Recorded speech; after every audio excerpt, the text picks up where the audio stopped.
Nah, ini juga ibadah tak kalah pentingnya ikhwatu fiddin di bulan Ramadan adalah memperbanyak doa. Apalagi ini yang paling hebat. Jangan meninggalkan i'tikaf. Khusus para thalabatul ilmi. Karena kalau sudah i'tikaf umumnya kan dilakukan di 10 akhir Ramadan itu. Disitulah puncak daripada Ramadan. Puncak Ramadan itu di 10 akhir Ramadan, bukan di awal. Sangat disayangkan masyarakat kita ini diporsir di awal Ramadan, akhirnya futur di akhir Ramadan.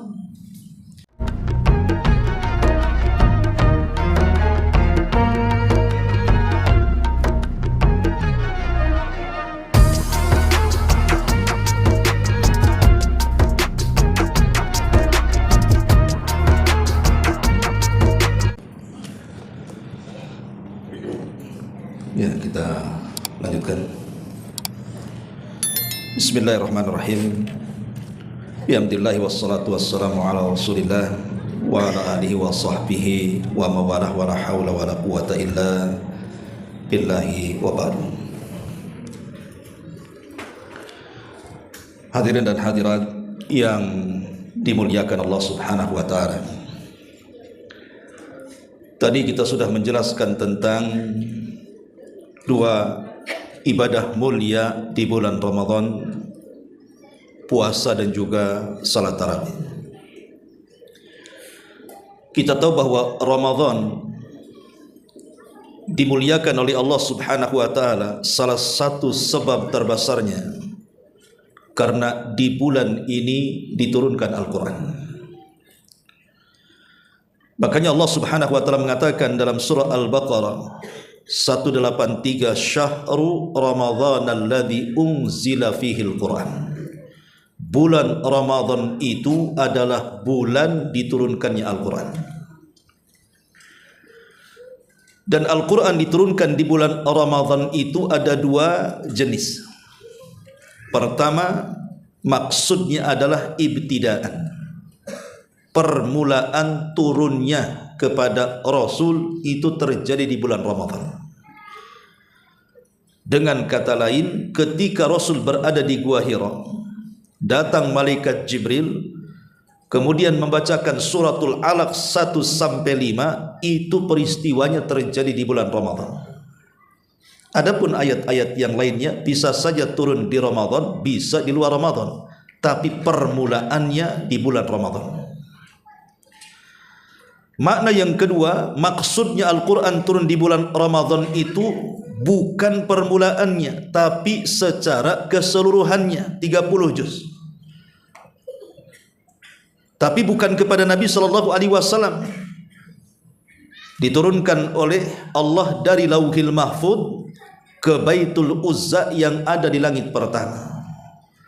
Itulah yang dikatakan di dalam Al-Quran, Inna anzalnahu fi lailatul qadar. Sesungguhnya kami turunkan Al-Quran itu di malam Lailatul Qadar. Ma'asyiral muslimin wal muslimat rahimani wa rahimakumullah. Jadi yang menjadikan kemuliaan bulan Ramadan bertambah-tambah kepada kita kaum muslimin itu dikarenakan memang bulan Ramadan adalah bulannya diturunkan Quran.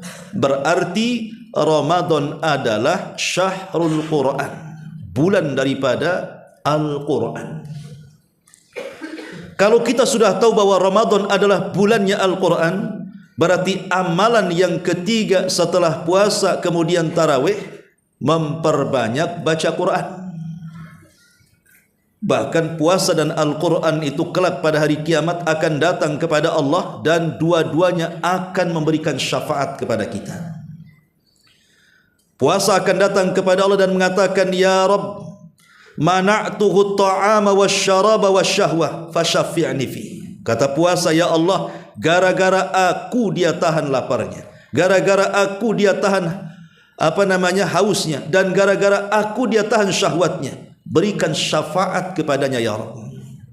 Begitu juga Al-Quran akan mengatakan di hadapan Allah. Dia mengatakan, gara-gara aku ya Rabb, mana'tuhu naumal lail. Gara-gara aku dia tidak tidur malam, dia membaca Quran sepanjang malam, maka berikan syafaat kepadanya. Maka di bulan Ramadan, khususnya para talabatul ilmi, jangan sia-siakan, perbanyak baca Quran. Dan ingat, manusia dengan Al-Quran di bulan Ramadan itu ditinjau dari kuantitas bukan kualitas. Apa maknanya kuantitas bukan kualitas? Yang dianjurkan di bulan Ramadan itu bukan mempelajari tafsir. Tidak perlu kita menggali makna daripada Al-Quran itu apa. Karena ini bulan Quran, yang sangat dianjurkan adalah membaca sebanyak-banyaknya. Kalau bisa sebulan itu bisa sekali dua kali hatam, itu luar biasa. Karena kalau kita lihat Nabi SAW di bulan Ramadan dengan Quran itu, setiap malam Rasul membaca Quran, murajaah bersama Jibril. Sampai dijelaskan dalam sebuah hadis, Jibril itu turun setiap malam di bulan Ramadan menemui Rasul, kemudian bermurajaah bersama Nabi. Kadang Rasul yang membaca, Jibril yang dengar. Kadang-kadang Jibril yang membaca, Rasul yang dengar, selama Ramadan. Ini perhatian Jibril kepada Nabi SAW, tadarus setiap malam di bulan Ramadan, menunjukkan bahwa Rasul itu punya perhatian dengan Quran. Begitu juga para sahabat Nabi. Tidak ada satu malam yang mereka lewatkan kecuali mereka membaca Quran. Sampai-sampai Madinah itu seperti suara tawon keluar dari mereka. Rumah-rumah, masjid-masjid itu penuh dengan orang yang membaca Quran. Maka Ramadan jadikan bulan Quran. Imam Syafi'i dijelaskan oleh muridnya Sulaiman ibn Rabi. Idza dakhala Ramadan, apabila Imam Syafi'i masuk di bulan Ramadan, yakhtimu fi Ramadan sittina khatmatan. Imam Syafi'i kalau masuk bulan Ramadan, dia hatamkan Quran 60 kali. Berarti siang satu kali, malam satu kali kan? Kalau kita siang satu ayat, malam satu ayat, 60 ayat lah. Itu kalau kita. Imam Syafi'i satu kali hatam siangnya, satu kali hatam malamnya. Makanya lewat Ramadan 60 kali hatam.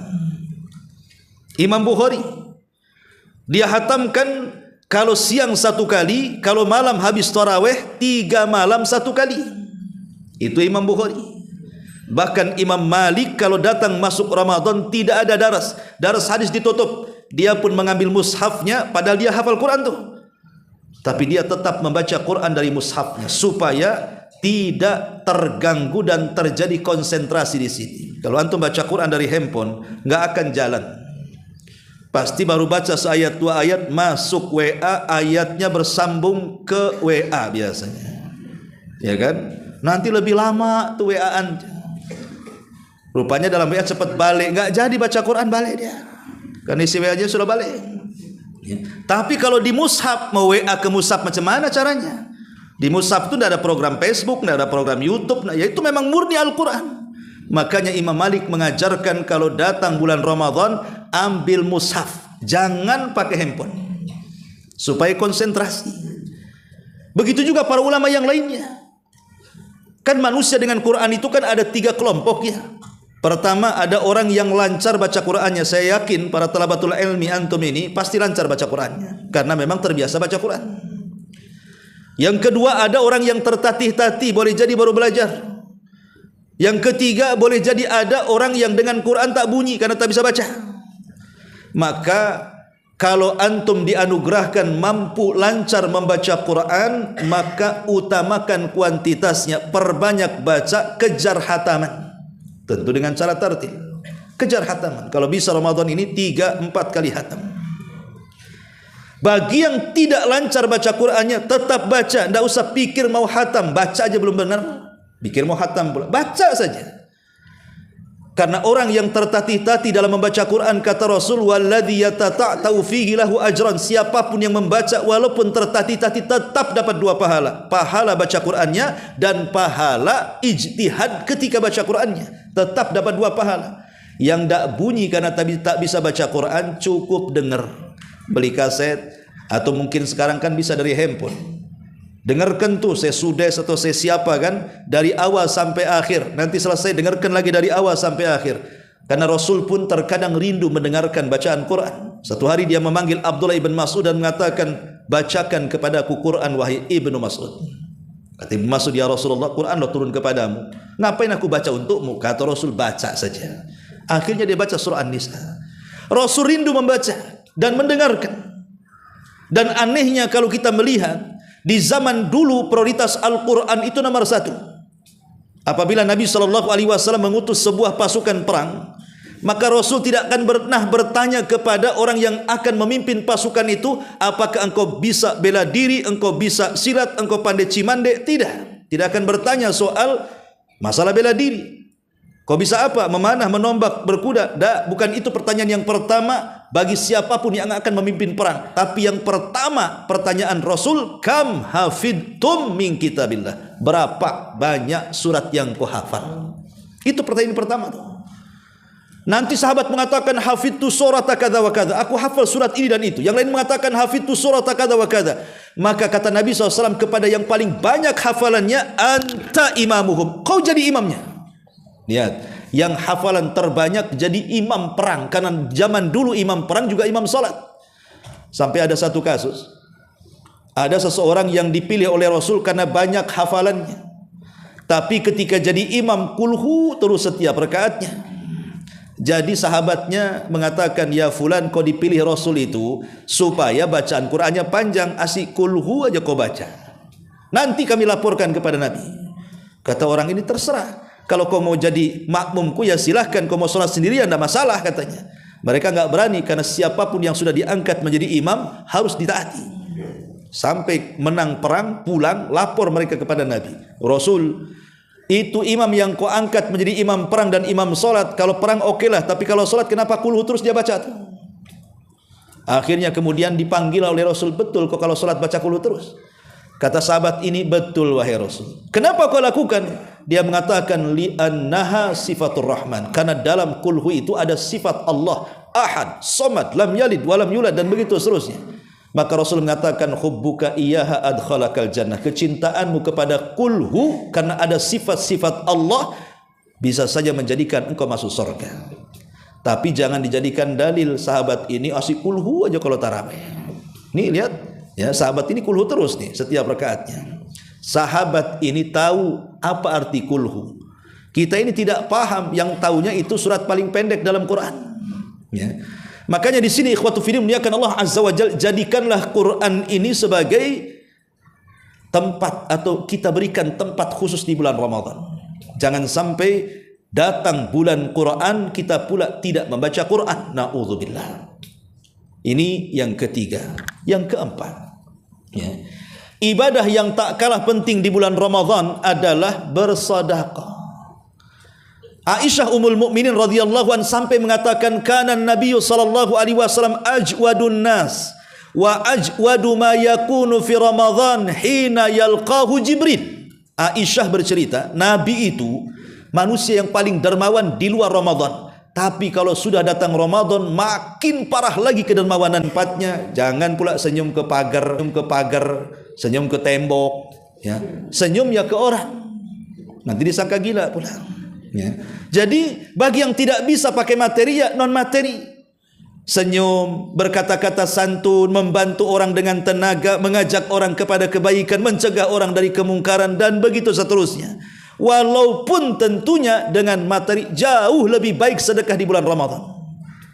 Dan tingkatan sedekah dengan materi di bulan Ramadan itu ada 3 tingkatan. Yang paling afdal, memberi makan orang yang puasa. Jadi antum yang dilebihkan rizkinya di bulan Ramadan, maka prioritaskan sedekah yang paling baik ini. Kasih makan orang yang sedang puasa. Jangan siang-siang kasih makannya, nanti batal puasanya. Ketika menjelang berbuka, alhamdulillah. Coba di sini di Ibadur Rahman saja kan ada buka bersama nih. Hantar tuh makanan sebanyak-banyaknya ke Ibadur Rahman sini. Kalau bisa yang enak, yang bergizi, yang selalu dirindukan setiap orang yang berpuasa. Jangan makanan biasa. Kalau aqua gelas di mana-mana banyak kan itu. Ya. Kalau bisa itu minuman itu kayak pelangi, ada yang merah, ada yang kuning, ada yang hijau. Nampak saja udah ngelak orang puasa itu.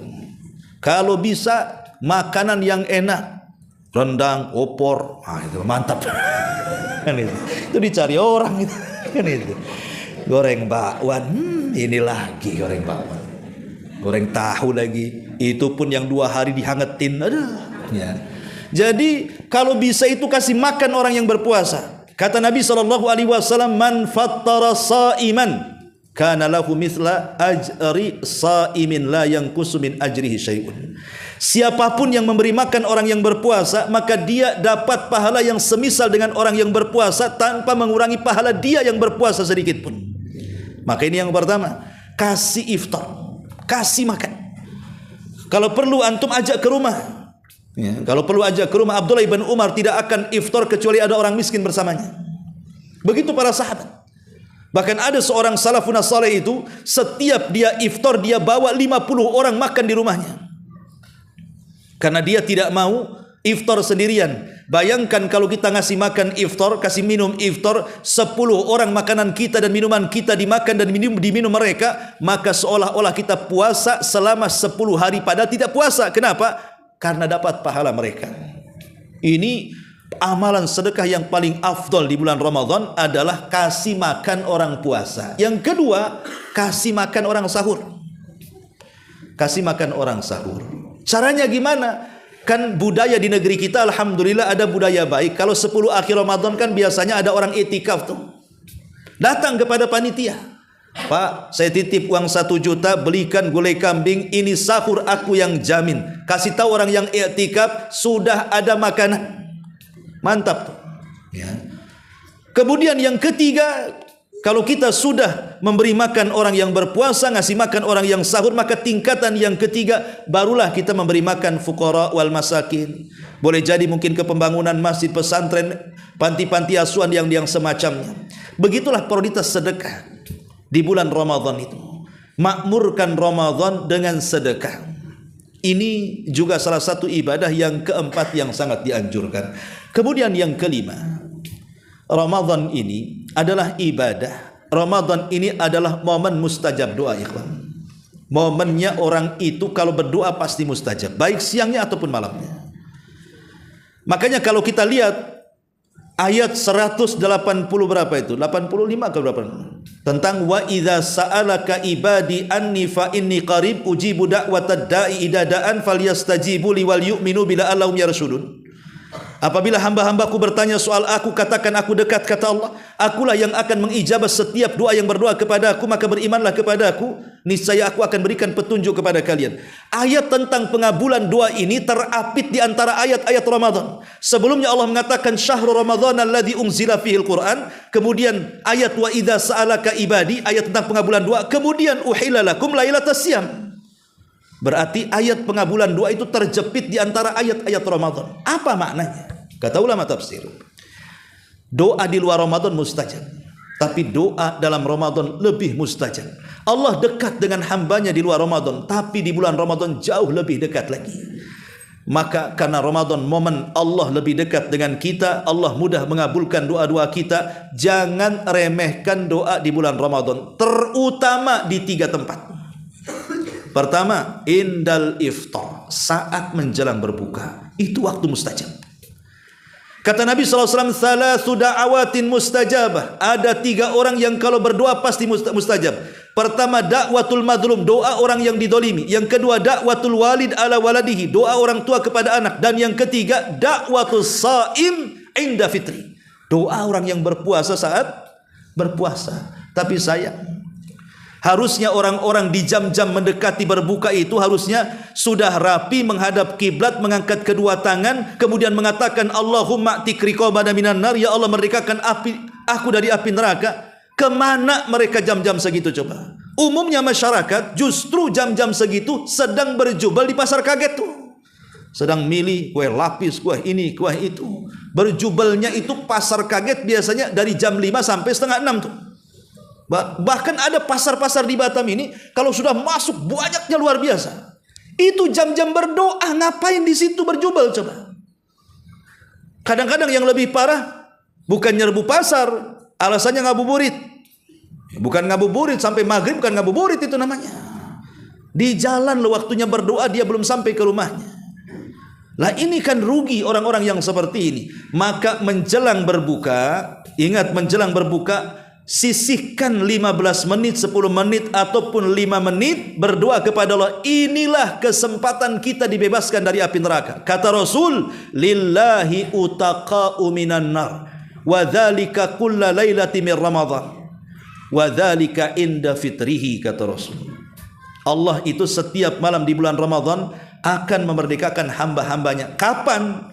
Ketika menjelang berbuka, kata Nabi. Minta kepada Allah. Antum para santri, minta kepada Allah, ya Allah merdekakan saya, ibu saya, orang tua saya, bapak saya, dan saudara-saudara saya dari api neraka. Gitu doanya. Di situ kesempatan kita ini supaya diampuni dosa-dosa kita dan dibebaskan dari api neraka. Jangan disibukkan dengan perkara kapan azan, kapan azan. Apalagi orang awam, jam-jam segitu remote TV tidak lepas, cari channel yang cepat azan biasanya. Oh, Jakarta ini agak cepat nih kalau channel Jakarta ini, karena dengan Batam beda setengah jam. Ikut azan Jakarta, coba kan. Ini kan gimana orang kayak gini ya. Ma'asyiral muslimin yang dimuliakan, ini yang pertama. Yang kedua, waktu yang mustajab juga sulusul lailil akhir, sepertiga malam akhir.